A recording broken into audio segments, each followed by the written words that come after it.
ஓம் முருகா போற்றி. ஓம் சரவண பவ. என் அன்பு குழந்தையே, இந்த தங்க நாணயம் தொட்டு மங்களகரமான சுப செய்தியை கேள். உன் முருகன் உனக்காக உன்னை தேடி வந்து ஒரு சூப்பரான செய்தி கொண்டு வந்திருக்கின்றேன். உன்னுடைய மிகப்பெரிய ஆசை என்ன தெரியுமா? நீயே மறந்து போயிருப்பாய். அந்த ஆசையை நான் நேற்றே நிறைவேற்றிவிட்டேன். உன்னுடைய ஆசை எது என்று தெரிந்து அதை நிறைவேற்றிவிட்டேன் என்ற ஒரு முக்கியமான விஷயத்தை உன்னிடம் கூறுவதற்காக நான் வந்திருக்கின்றேன். உன்னுடைய பிரச்சனையை தீர்க்க இன்று இரவு இந்த திருச்செந்தூர் முருகன் ஏதாவது ஒரு ரூபத்தில் உன்னை தேடி வருவேன். வந்தது நான் என்று நீ கண்டு கொண்டால் உன் கவலை இன்றோடு தீரும். உனக்கு தங்க புதையலே கிடைக்கும் யோகம் உண்டாகும். அந்த தங்க புதையலோடு உனக்கான நல்லது எல்லாம் வரிசையாக நடக்கத் தொடங்கும். சீக்கிரம் தொடு.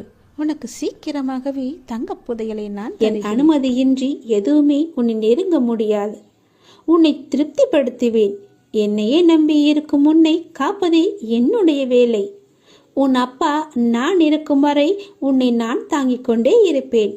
எந்த சலனமும் பயமும் வேண்டாம் உனக்கு. உன் கஷ்டத்தை நான் தாங்குவேன். நீ நிச்சயமாகவே முன்னேறுவாய். உன் மனதில் எந்த ஒரு பயத்தையும் ஏற்படுத்தி கொள்ளாதே. அப்படி உன் மனதில் பயம் இருந்தால் அதை தூக்கி எறிந்து விடு. உன்னோடு நான் இருக்கிறேன். எல்லாவற்றையுமே நான் பார்த்து கொள்வேன். பல இரவுகள் நீ தூங்காமல் கழித்தது எல்லாமே எனக்கு தெரியும். எத்தனை இரவுகளை நீ அழுது கொண்டே இருந்தாய், அழுது புலம்பிக் கொண்டே இருந்தாய் என்று. எத்தனை இரவுகளை நீ முழித்திருந்தே கழித்தாய் என்று எனக்கு நன்கு தெரியும். அதனால் கவலைப்படாதே. இந்த நொடி முதலே உன் வாழ்க்கைக்கான நல்ல ஆரம்பம் தொடங்கிவிட்டது. எல்லாம் வெற்றியே. உனக்கு நிறையவே பிரச்சனை இருக்கிறது. எதை சொல்லி எங்கே போய் அழுவது என்று தெரியாமல் நீ தினமும் புலம்பி தவித்து கொண்டிருக்கிறாய். எனக்கென்று யாருமே இல்லையே, நீங்களும் இருக்க மாட்டீர்களா அப்பா என்று என்னிடமே நீ கேட்கிறாய். உனக்கு யார் இல்லை? எல்லோருமே இருக்கிறார்களே. நீதான் அவர்களை புரிந்து கொள்ளவில்லை. யார் என்று சொல்கிறேன் தெரியுமா? அந்த கடவுளை தான் சொல்கிறேன். உனக்காக அம்மாவாக அந்த அம்மன் இருக்கிறார். அப்பாவாக அப்பன் ஈசன் இருக்கிறார். குருவாக நானும் இருக்கிறேன். உனக்காக எல்லோருமே இருக்கும்போது, உனக்காக அந்த கடவுள்களே இருக்கும்போது நீ ஏன் எனக்கு யாருமே இல்லை என்று சொல்கிறாய்? உன் கவலையை போக்க அந்த படைத்த இறைவன் எங்களுக்கு தெரியாதா? உன் பிரச்சனை என்ன என்பது எங்களுக்கு தெரியாதா? உன் பிரச்சனையை கேட்பதற்கு எவரும் இல்லை என்று நீ கவலைப்படாதே. உனக்காக நாங்கள் எல்லோருமே இருக்கிறோம். எந்த பிரச்சனையாக இருந்தாலும் சரி, எங்களிடம் சொல். உடனே நாங்கள் தீர்வு கொடுக்கிறோம். உனக்காக, என்னுடைய குழந்தைகளுக்காக நாங்கள் எது வேண்டுமானாலும் செய்வோம். உன்னை படைத்தது யார் என்று நினைக்கிறாய்? உன்னை படைத்தது நாங்கள்தான். எங்களுக்கு தெரியாதா? நீ எங்கு, எப்போது, எப்படி பிறக்க வேண்டும், யார் வயிற்றில் பிறக்க வேண்டும், யார் உனக்கு அப்பாவாகவும் அம்மாவாகவும் இருக்க வேண்டும் என்று எங்களுக்கு தெரிந்துதான் நான் உன்னை படைத்தேன். நாங்கள் உங்களுக்கு செய்வது எல்லாமே நன்மையாகத்தான் இருக்கும். அதனால்தான் இவர்களுக்கு உன்னை பிள்ளையாக படைத்தேன். இப்போது நடந்தது, இதற்கு முன்பு நடந்தது, இனிமேல் நடக்கப் போவது எல்லாமே எங்களுக்கு தெரிந்துதான் நடக்கிறது என்பதை நீ ஏன் மறந்துவிட்டாய்? உன்னுடைய கவலைகளை பற்றி எங்களுக்கு தெரியாதா? உன்னுடைய பிரச்சனைகள் எல்லாமே தீரும் நேரத்தை நீ நெருங்கிவிட்டாய். நீ இதுவரை அனுபவித்தது பூர்வ ஜென்ம, முந்தைய ஜென்ம கர்மாவின் பலன்தான். மிச்சம் இருந்தது. அது இப்போது முழுவதுமாகவே தீர்ந்துவிட்டது. இன்னும் நான் உனக்கு நிறையவே கொடுக்கப் போகிறோம். அதை பெறுவதற்கு நீ தயாராக இரு. என்ன கஷ்டத்தை கொடுக்க போகிறீர்களா என்றுதானே நீ கேட்கிறாய்? அவ்வளவு சோதனைகளை நீ தாங்கி இருக்கிறாய். அவ்வளவு பிரச்சனைகளை நீ பார்த்து இருக்கிறாய். கவலைப்படாதே. இனி வருவது உனக்கு பிரச்சனை அல்ல, உனக்கு கவலையும் அல்ல, உனக்கு சந்தோஷம்தான். உன்னுடைய பிரச்சனைகள் எல்லாமே முடிந்து விட்டது. அதற்கு தீர்வும் நீ கண்டுவிட்டாய். இனி நடக்கப் போவது எல்லாமே உனக்கு ஜெயமாகவே இருக்கும், சந்தோஷமாகவே இருக்கும். நீ கேட்டது அனைத்துமே உங்களுக்கு கிடைக்கும். நீ எதிர்பார்த்தபடியே உன்னுடைய வாழ்க்கை நிச்சயமாகவே அமையும். என் வார்த்தையை நம்பு. உன்னை நான் படைத்தேன். பக்தியுடனும் நம்பிக்கையுடனும் விசுவாசத்துடனும் என்னை நோக்கிய வணங்கிய மறுகணமே உன் கண்முன் நான் காட்சி அளிப்பேன். நான் உனக்கு காட்சி தரப்போகிறேன். நான் உன்னை கண்டிக்கிறேன். நீ ஏன் தேவையில்லாத செயல்களையெல்லாம் இழுத்து போட்டுக்கொண்டு செய்து கொண்டிருக்கிறாய்? நான் உனக்கு இப்போதே எச்சரிக்கிறேன். தேவையில்லாத செயல்களை நீ செய்யாதே. நீ கடந்து போனதை நினைத்து இடிந்து போகிறாய். வேண்டாம். நீ அடுத்தவரோடு ஒப்பிட்டு பார்த்து நீ துவண்டு போகிறாய். அதுவும் வேண்டாம். அனைவரையும் திருப்திப்படுத்த நினைத்து உன்னுடைய நிம்மதியை நீ இழந்து கொண்டிருக்கிறாய். அதுவுமே உனக்கு வேண்டாம். நீ தேவையில்லாத இந்த செயல்களையெல்லாம் நீ செய்யாதே. நான் சொல்வது போல செய். நீ சந்தோஷமாகவே இருப்பாய். உன் பாதையில் இனி எல்லாமே வெற்றியாகவே அமையும். நீ எத்தனை துயரங்கள் வந்தாலும் தளர்ந்து போகக்கூடாது. நான் உன் மனதில் ஆழமாக இருக்கும்போது நீ எதற்கும் கலங்கக்கூடாது. நீ மற்றவர்களைப் போல் இல்லாமல் அனைவரது மனதையும் கவரும் அளவிற்கு நீ கடந்து கொள்வாய், நடந்து கொள்வாய். யார் எதை கேட்டாலும் தந்துவிடும் நற்குணம் உனக்கு இயற்கையாகவே உண்டு. உன்னை துரத்தியவர் மத்தியில் எதிர்த்து நின்று நீ செயல்படுவாய். உனது துன்பங்கள் மறையப் போகிறது. கர்ம பலன்களிலிருந்து நீ விடுபட போகிறாய். அனைத்துமே மாறப்போகிறது. எதற்காகவும் எந்த சூழ்நிலையிலும் நீ கலங்கக்கூடாது. எவரை கண்டும் நீ அஞ்சக்கூடாது. நீ செயல்படு. சந்தோஷமாக செயல்படு. உன் வெற்றியின் இலக்கை நோக்கி நீ செயல்பட்டு நீ நீயாக இரு. வேண்டியதை தருவதற்கு நான் இருக்கிறேன் உனக்கு. எதை வேண்டுமானாலும் செய். என் மீது நம்பிக்கை வைத்து முழு முயற்சியோடு செய். என்னுடைய துணை எப்போதுமே உனக்கு உண்டு. மனம் தளராதே. உன் அப்பா நான் இருக்கிறேன். உன்னை அனைத்திலுமிருந்து பாதுகாத்து உன்னை வீழ்த்த நினைத்தவர் மத்தியில் உன்னை பார்த்து வியக்கும்படி நான் செய்கிறேன். நான் உன்னை மறந்து விட்டேன் என்று நினைக்கிறாய். நான் உன்னை மறக்கவே இல்லை. எப்பொழுதும் உனது நினைவுகளை நான் சுமந்து கொண்டே இருக்கிறேன். இருப்பேன். இனியும் இருந்து கொண்டு இருப்பேன். தைரியமாக இரு. மகிழ்ச்சியாக இரு. நான் உனக்கு அள்ளித்தரும் நேரம் இது. உனக்காக அள்ளி கொடுக்கப் போகிறேன். உனக்காகவே. நீ கலங்கக்கூடாது. ஏனே நீ சரணாகதி அடைந்து விட்டாய் அல்லவா? நான் உன்னை நிச்சயமாகவே பாதுகாப்பேன். பொறுமையாக இரு. நீ பெருமைப்படப் போகிறாய். அப்பா நான் உனக்கு துணையாக இருக்கிறேன். ஏதாவது ரூபத்தில் நானே உனக்கு வந்து உதவப் போகின்றேன். உன் தேவைகளை நிறைவேற்றப் போகிறேன். அனைத்தையும் நானே நடத்துகின்றேன் என்று திடமாக நீ நம்பு. எனக்கு நானாகவே செய்கிறேன் என்ற எண்ணத்தை நீ வரவிடாதே. நான் உனக்கு துணையாக இருப்பேன். நீ நடக்கும் பாதையில் முட்கள் இருந்தால் அதை நானே உனக்கு முன்பாகவே சென்று களைத்து விடுகின்றேன். நான் உன்னுடைய வந்து கொண்டிருக்கின்றேன். உன் பின்னால் நான் வந்து கொண்டே இருக்கிறேன். உனக்கு முன்னால் சென்று உன் கால்களை குத்தும் முட்களை நானே எடுத்து விடுகின்றேன். கவலையே படாதே. உனக்கு உதவ ஏதாவது ஒரு ரூபத்தில் உன் அருகில் நான் இருப்பேன். நீ எதற்கும் பயப்படக்கூடாது. உன்னுடைய தேவைகள் எது என்று நீ கருதுகின்றாயோ அதை எல்லாவற்றையுமே நானே நிறைவேற்றி தருகிறேன். நீ செய்ய வேண்டியது எல்லாம் நீ நல்லதையே நினைப்பது மட்டுமே. நல்லதை மட்டுமே செய்ய வேண்டியது. உனக்கு தீமை வந்தாலும் நீ செய்த நன்மை நிச்சயம் உன்னை காப்பாற்றும். அதனால் எப்பொழுதெல்லாம் உனக்கு நேரம் கிடைக்கின்றதோ அப்போதெல்லாம் உன்னால் முடிந்த உதவிகளை, சிறு சிறு உதவிகளை மற்றவர்களுக்கு செய்து வா. அவர்களால் முடியாது, இயலாதவர்களாக பார்த்து நீ உதவி செய். நிச்சயம் உனக்கு பல நன்மைகள் காத்திருக்கும். உன்னுடைய கர்மாக்கள் எல்லாம் ஒளிந்துவிடும். உனக்கு புண்ணியங்கள் சேர்ந்து கொண்டே இருக்கும். உன்னை பற்றி பிற நல்லவிதமாகத்தான் நினைக்க வேண்டும் என்பதை நீ விரும்பக்கூடாது. உன்னுடைய இயல்பு எது என்றோ அப்படியே நீ இரு. உன்னுடைய இயல்பிலிருந்து மாறாமல் இரு. படைத்தவன் எனக்கு தெரியும் நீ சிறந்தவன் என்று. நான் உன்னை எப்படி படைத்தேனோ அப்படியே இரு. யாருக்காகவும் உன்னை நீ மாற்றிக்கொள்ள விரும்பாதே. யாருக்காகவும் நீ மாற்றிக்கொள்ள கூடவும் கூடாது. உன்னுடைய அப்பாவின் கட்டளை இது. நன்றாக வாழ்ந்தவன் கெட்டதும் இல்லை, துயரங்கள் எதுவும் நிரந்தரமும் இல்லை. அதனால் உன்னுடைய கஷ்டங்கள், இன்றைய கஷ்டங்கள் நாளையே இன்பமாக மாறும். அதனால் அதை நீ பெரிதாக எடுத்துக்கொண்டு இன்றைய இன்பத்தை நீ தொலைத்து விடாதே. எதுவரை போகட்டுமோ போகட்டும். உனக்கு நான் இருக்கின்றேன். மனம் தளராதே. அனைத்துமே ஒரு நாள் முடிவுக்கு வந்து சேரும். பிரச்சனை என்று இருந்தால் அதற்கு ஒரு தீர்வு என்று இருக்கும் அல்லவா? பயப்படாதே. எல்லாவற்றையும் உருவாக்கியவன் நான் தான். நான் பார்த்து கொள்கிறேன். எதிலும் பொறுமை, எங்கும் பொறுமை. உன்னிடத்தில் அனைத்து நல்ல பண்புகளையும் நான் கொடுப்பேன். உன்னுடைய கர்ம பலனை நான் கழித்து வருவதால் உனக்கு எல்லாமே தாமதமாகிறது. நம்பிக்கையை மட்டும் கைவிட்டு விடாதே. என்னை நம்பு. யார் விட்டாலும் நான் உன்னை கைவிடவே மாட்டேன். உன்னுடைய வாழ்க்கையின் அடுத்த கட்டம் ஆரம்பமாகிவிட்டது. இது மகிழ்ச்சியாக உனக்கு பிடித்த மாதிரி நான் தருகிறேன். நீ எதை வேண்டி என்னிடம் வந்தாயோ அது வரும் அமாவாசைக்குள் உன்னை வந்து சேரும். நீ மகிழ்ச்சியாகவே இருப்பாய். இது சத்தியம். இது என்னுடைய சத்திய வாக்கு. கர்மங்களை எல்லாம் குறைத்து கொள்ள ஒரு எளிய வழி சொல்கிறேன். அதை நீ தைரியமாக அனுப்புவது மட்டுமே. நீங்கள் எப்போதும் என்னை நினைத்து என் மேல் நம்பிக்கை கொண்டிருந்தால் அதை அனுபவிக்கும் சக்தியை நான் கொடுக்கின்றேன். அது துன்பம் என்ற எண்ணம் உன்னில் ஏற்படாமல் நான் பார்த்துக் கொள்கின்றேன். உனக்கு நல்லது நடக்கும்படி நான் அதை செய்கின்றேன்.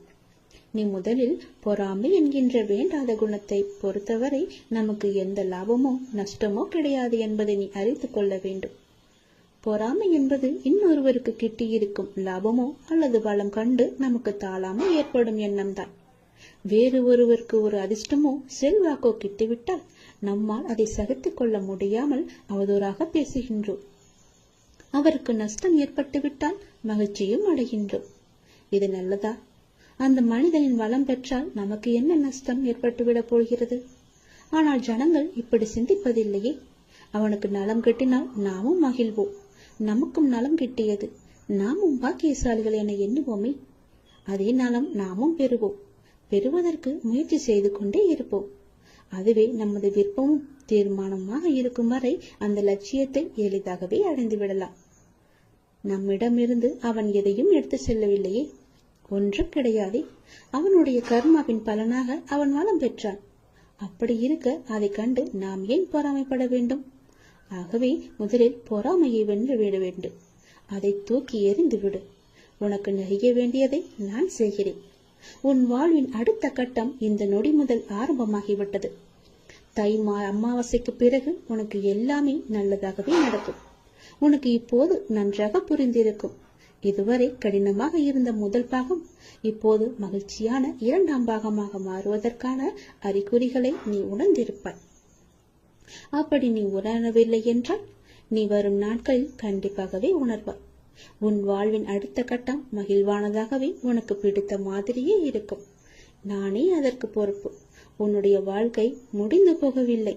உன் அமாவாசைக்கு பிறகுதான் உன்னுடைய வாழ்க்கையே ஆரம்பிக்கப் போகிறது.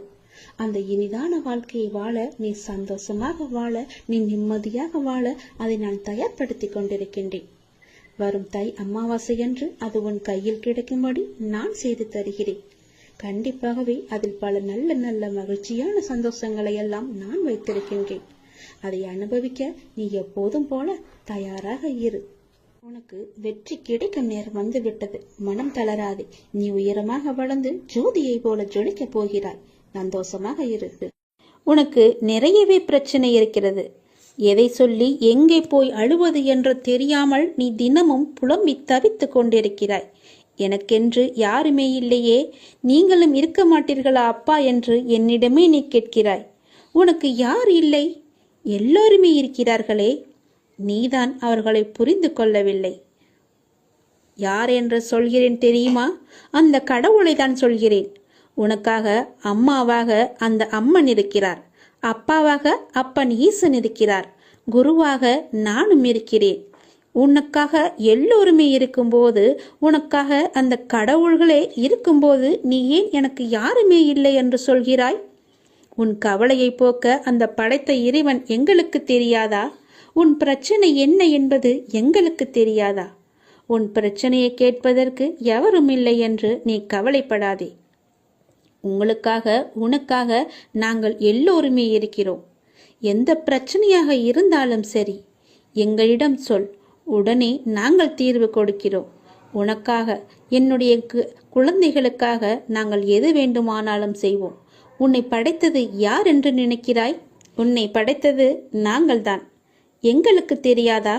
நீ எங்கு, எப்போது, எப்படி பிறக்க வேண்டும், யார் வயிற்றில் பிறக்க வேண்டும், யார் உனக்கு அப்பாவாகவும் அம்மாவாகவும் இருக்க வேண்டும் என்று எங்களுக்கு தெரிந்துதான் நான் உன்னை படைத்தேன். நாங்கள் உங்களுக்கு செய்வது எல்லாமே நன்மையாகத்தான் இருக்கும். அதனால்தான் இவர்களுக்கு உன்னை பிள்ளையாக படைத்தேன். இப்போது நடந்தது, இதற்கு முன்பு நடந்தது, இனிமேல் நடக்கப் போவது எல்லாமே எங்களுக்கு தெரிந்துதான் நடக்கிறது என்பதை நீ ஏன் மறந்துவிட்டாய்? உன்னுடைய கவலைகளை பற்றி எங்களுக்கு தெரியாதா? உன்னுடைய பிரச்சனைகள் எல்லாமே தீரும் நேரத்தை நீ நெருங்கிவிட்டாய். நீ இதுவரை அனுபவித்தது பூர்வ ஜென்ம முந்தைய ஜென்ம கர்மாவின் பலன்தான். மிச்சம் இருந்தது, அது இப்போது முழுவதுமாகவே தீர்ந்துவிட்டது. இன்னும் நான் உனக்கு நிறையவே கொடுக்கப் போகிறோம். அதை பெறுவதற்கு நீ தயாராக இரு. என்ன கஷ்டத்தை கொடுக்கப் போகிறீர்களா என்றுதானே நீ கேட்கிறாய்? அவ்வளவு சோதனைகளை நீ தாங்கி இருக்கிறாய், அவ்வளவு பிரச்சனைகளை நீ பார்த்து இருக்கிறாய்.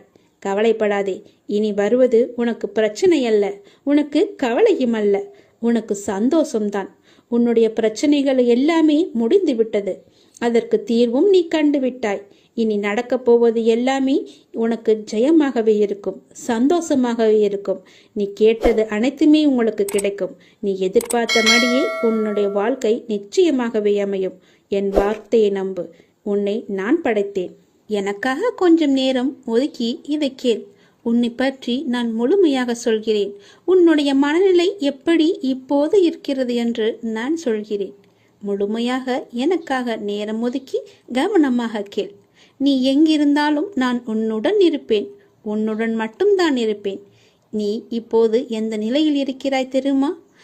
இன்ப நிலை நீங்கி துன்ப சுமையை நீ சுமந்து கொண்டிருக்கிறாயே. அனுபவிக்க இன்னும் என்ன இருக்கிறது என்ற அளவில் துன்பத்தின் எல்லை வரை சென்றுவிட்டு வெறுமையாய் நின்று என் சன்னதியில் எனது முகத்தை உற்று பார்த்து அழுது கொண்டிருக்கிறாய். உன்னை நான் கண்டு கொள்ளவில்லை என்று நினைத்தும் கொண்டிருக்கிறாய். உன்னை கரிசனத்தோடு நான் கவனித்துக் கொண்டுதான் இருக்கிறேன். ஒவ்வொரு முறையும் உன்னை தைரியப்படுத்திக் கொண்டுதான் வருகிறேன் என்பதை நீ நினைவுபடுத்திக்கொள். நான் உனக்கு ஒன்றும் செய்யவில்லை என்று மட்டும் நினைத்து விடாதே. உனக்கே தெரியாமல் நான் பல விதத்தில் உனக்கு உதவி கொண்டிருக்கிறேன். இன்னும் நீ கடந்து போக வேண்டிய தூரம் கொஞ்சம் மட்டும்தான் இருக்கிறது. அதுவரை எல்லையற்ற பொறுமையோடு நீ காத்திரு. உனக்கு மிகவும் பொறுமை தேவை. தீவிர நம்பிக்கையோடு உனது சுமையின் கணம் தெரியாமல் இருப்பதற்காக எனது நாமத்தை நீ உச்சரித்தபடியே இருக்க வேண்டும். எனது சத்தத்தை உணர்வுள்ள நீ கவனித்துக்கொண்டு அதன்படி நடந்து கொள். அப்போது உனக்கு ஆறுதல் கிடைக்கும், மன நிம்மதி கிடைக்கும். நீ இப்போது கவலைப்பட்டு கொண்டிருக்கிறாயே, அந்த கவலை உனக்கே தெரியாமல் காணாமல் போய்விடும், இருந்த இடம் தெரியாமல் போய்விடும். நீ எதை பற்றியுமே மனதில் வைத்துக்கொண்டு சஞ்சலப்பட்டு கொண்டிருக்காதே. நான் உன் கூடவே இருக்கிறேன். எது வந்தாலும் நான் பார்த்து கொள்கிறேன். என்னுடைய அருள் நான் உனக்கு தருகிறேன். என் அருள் முழுவதையும் ஆசீர்வாதத்தையும் நான் உனக்கு தருகிறேன். நான் உனக்கு அருள் செய்ய காத்து கொண்டிருக்கிறேன். இப்படியெல்லாம் நான் செய்யும் போது நீ எதற்காக வீணாக கவலைப்பட்டு கொண்டு உன்னை நீயே வருத்தி கொண்டிருக்கிறாய்? வேண்டாம் தங்கமே. வீசும் காற்றுக்கு அளவுகோல் தெரியாது. பாய்ந்து சுழன்று வரும் அலையான நீருக்கு அளவு கிடையாது. சுடர் கொண்டு எரியும் நெருப்புக்கு அளவை எட்ட முடியாது. பரந்த ஆகாயத்திற்கு எல்லை என்ற அளவுகோல் இல்லை. நீளம் என்ற பரந்த பூமிக்கு ஆழங்களின் அளவுகோல் இல்லை. நீ போகும் தூரத்திற்கும் கடக்கும் பாதைக்கும் உன் அனுபவங்களுக்கும் அளவுகோல் உண்டா? இவற்றுக்கே இல்லை என்ற போது உன் வெற்றியை மட்டும் உனக்கு அளவுகோல் வைத்தால் நான் கொடுப்பேன். உனக்கான எல்லாமே தக்க சமயத்தில் கொடுத்து நான் உன்னை வாழ வைப்பேன். உன்னுடைய பாதைகள் எல்லாமே தெளிவாகும் காலம் வந்துவிட்டது. பணிகள் படர்ந்து இருள் சூழ்ந்த கஷ்டங்கள் எல்லாமே விலகி போகப் போகிறது. உன் மனம் நொந்து போன விஷயங்கள் எல்லாமே இப்போது உன் மனம் மகிழ்ச்சி அடையும் அளவிற்கு இனிமேல் ஒன்றின் பின் ஒன்றாக நிகழப்போகிறது. நிம்மதி என்ற மலர் உன் வீட்டில் பூக்கப் போகிறது. உன் மனதில் மலரப் போகிறது. இனிமேல் தென்றலாய் வசந்தமாய் நீ எப்போதும் வசந்த காற்றை சுவாசிக்கப் போகிறாய். நீ எதற்காகவுமே பயப்படாதே, கலங்காதே. உன்னில் வெற்றி என்ற தீபத்தை நான் ஏற்றி காமிக்கிறேன். அகிலத்தின் ரூபமாய் நான் எப்போதுமே உனக்கு துணையாக இருப்பேன். இது நிச்சயமாகவே நடக்கும். எதை பற்றியுமே கவலைப்படாதே. இன்றைய இப்போதைய சூழ்நிலையை வைத்து எதிர்காலத்தை நீ தீர்மானித்து விடாதே. எல்லாவற்றையுமே நானே பார்த்துக் கொள்கிறேன். உன் அப்பா நான் இருக்கும்போது எதற்குமே நீ கவலைப்படாதே. உனக்கான தவம் முடிவடைய உள்ளது. நீ என்னிடம் நிறைய வேண்டுதல்களை வைத்தாய்.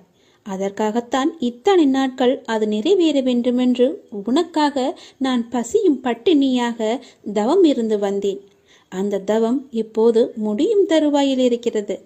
நான் எனது கண்களை திறந்து பார்க்க போகிறேன். நான் எனது கண்களை திறந்து உனக்கு பல வரங்களை அளிக்க உள்ளேன். பிறக்கப் போகும் நாள் உனக்கு புது வாழ்வாக அமையப் போகிறது. பல பல அற்புதங்கள் நிகழப்போகின்றன. உன் பொறுமைக்கு நான் எப்படி நன்றி சொல்வது என்று எனக்கு தெரியவில்லை. நீ என்னிடம் கேட்டு எத்தனை நாட்களாக காத்திருந்தாய். ஏன் அப்பா எதுவுமே பதில் சொல்லவில்லை என்று நினைத்து புலம்பி தவித்து கொண்டிருந்தாய். அதற்கெல்லாம் காரணம் இதுதான். நான் மௌனமாக இருப்பதற்கு காரணமும் இதுதான். அப்படிதான் இருந்தேன். என்னால் எப்படி பேச முடியும்? நான் உனக்காக, உன்னுடைய வாழ்க்கைக்காகத்தானே நான் மௌன விரதம் இருந்து தவம் இருந்தேன். பசியும் பட்டினியாக இருந்தேன். என் குழந்தை நன்றாக இருக்க வேண்டும் என்று பெற்றோர் விரதம் இருப்பதில்லையா? அதுபோலத்தானே நானும் என் பிள்ளைக்காக தவம் இருந்தேன். அப்படி இருக்கும்போது என்னை பார்த்து நீ அப்படி கேட்டிருக்க கூடாது. உன் அப்பாவுக்கு காது நன்றாகவே கேட்கும். நீ என்ன செவிடா என்று கேட்டாய். நீ உனக்கு ஊமையா என்று கூட என்னை கேட்டாய். நீ எல்லாவற்றிற்குமே பதில்தான் இந்த பதிவு. நான் ஊமையும் இல்லை, செவிடனும் இல்லை. எனக்கு நன்றாகவே காது கேட்கும். நான் நன்றாகவே பேசுவேன். எல்லாவற்றையுமே நான் பொறுத்து கொண்டு நான் பொறுமையாக இருந்ததற்கு காரணம் உனக்கு நல்லது நடக்க வைப்பதற்காகத்தான். அதற்காகத்தான் இத்தனை நாட்கள் நான் பொறுமையாக இருந்தேன். இருந்தாலும் நான் பொறுமையாக இருந்ததற்காக நீயும் உன் பொறுமையை இழக்கவில்லை. அவ்வப்போது மாயை என்ற வலையில் சிக்கி உன்னுடைய பொறுமையை இழக்க நினைத்தாய். அந்த நேரத்தில்தான் நீ என்னை வசைப்பாடினாய். இருந்தாலும் என் பிள்ளைக்காக நான் என்னுடைய தவத்தை மேற்கொண்டே வந்தேன். அந்த தவம் முடியும் நேரம் இது. உனக்கான நல்ல நேரம் வரப்போகிறது. என்னுடைய தவ காலத்தில் நான் மூச்சு விடுவது கூட உன்னுடைய பெயரை உச்சரித்துதான் நானே மூச்சு விட்டேன். அப்படி இருக்கும்போது நீ என்னை இகழ்வாக நினைப்பது சரியா? பரவாயில்லை குழந்தையே, நீ எனக்காகத்தானே பொறுமையாக இருக்கிறாய். அப்பா நிறைவேற்றுவார் என்றுதானே நீ பொறுமையாகவும் நம்பிக்கையாகவும் இருக்கிறாய். உன்னுடைய பொறுமையை நான் இனி சோதிக்க மாட்டேன். உன்னுடைய நம்பிக்கையை நான் குலைக்க மாட்டேன். என் அப்பனிடம் கேட்டதுபடியே நான் உனக்கு அள்ளித்தரப்போகிறேன். உன் வேண்டுதல் கூடிய விரைவில் நடக்கப் போகிறது.